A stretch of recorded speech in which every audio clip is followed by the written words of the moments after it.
Hi, this video is just to remind you of a few things about concurrency points in triangles.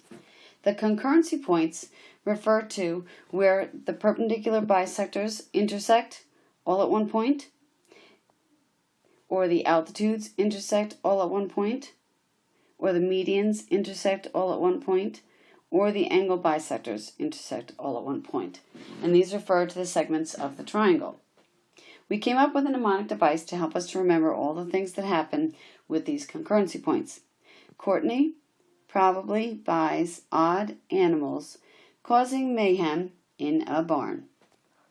We put a V on top of the C for circumcenter because the circumcenter is equidistant to the vertices, and the circumcenter is the concurrency point for the perpendicular bisectors.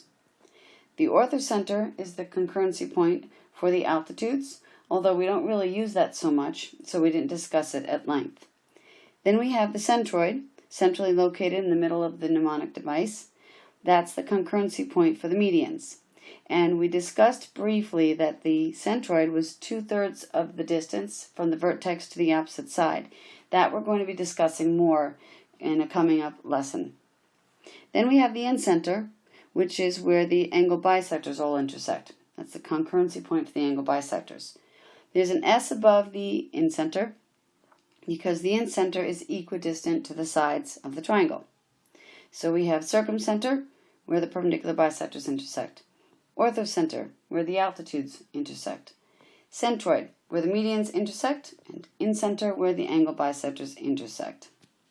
On the left side over here, we have in, on, and out. Over here we have in. And that's because on the left side, the circumcenter and the orthocenter sometimes occur inside the triangle, sometimes occur on the triangle, and sometimes occur outside the triangle.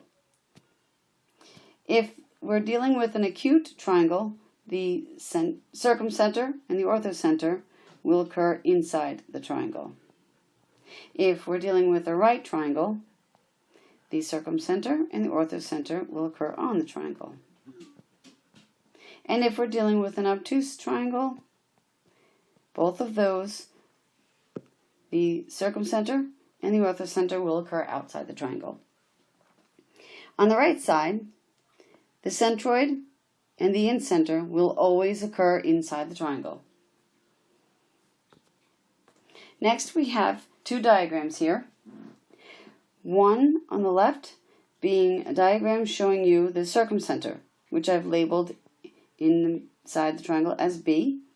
And the diagram on the right, I'm showing you the incenter, R. The circumcenter, as we just discussed, is where the perpendicular bisectors all intersect. I've sketched for you the perpendicular bisectors of each side. I've shown them to you in the black lines.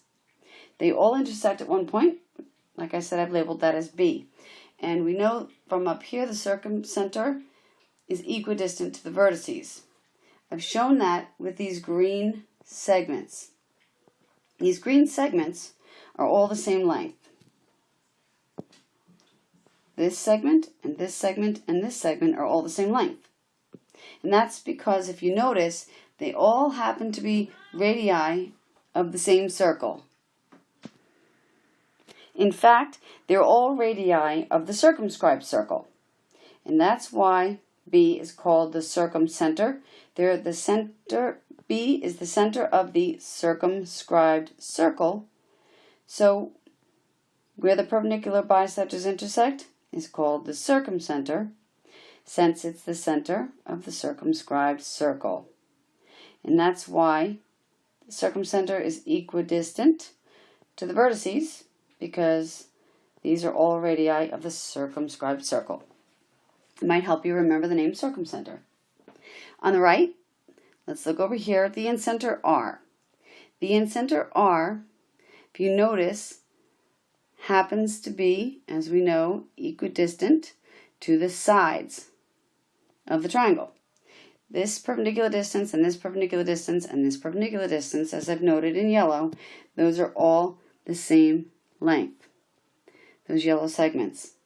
And that's because if you look closely, those are all radii of the inscribed circle.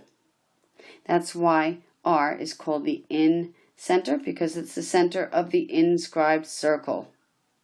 That will help you remember the name incenter. The incenter belongs to the angle bisectors. Center of the inscribed circle. And that will also help you remember it's equidistant to the sides. And there we have our refresher of the concurrency points of triangles. We will be discussing, coming up, more about the centroid and the 2/3. That's it. I hope it helped.